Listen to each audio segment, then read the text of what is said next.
Hey, I'm standing here at the traditional burial place of Saint Patrick, buried with two other saints, Columba and Brigid. An incredible story, and it finds us right here at Downpatrick, Northern Ireland, at Down Cathedral.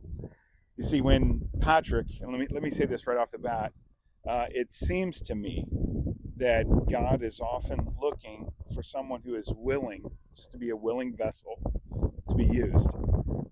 Not the most qualified person, not the person from the right lineage or the right academics, the right background or the right demeanor, but just someone that is willing.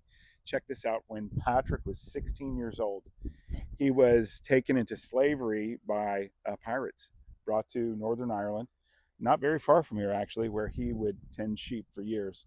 Severe depression.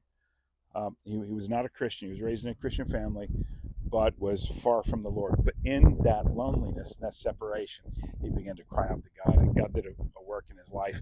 Eventually, Patrick escaped and went back home.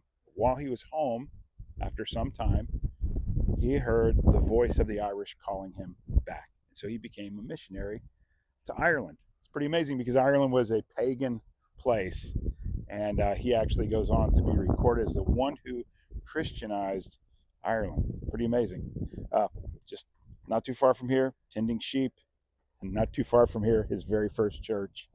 The stories are pretty amazing. There's a lot of tradition, a lot of folklore, but one thing that you do know for sure is that God used a 16-year-old boy that was taken into slavery to become incredibly bold. Psalm chapter 78, verses 70 through 72 says about King David that the reason that God lifted him up, it took him from tending the sheep to being the shepherd over God's people, was because he had a pure heart and he had skilled hands. I think you're looking at something very similar in Patrick. I hope you do the same, unashamed, unembarrassed, bold in your faith, a willing vessel for God to use.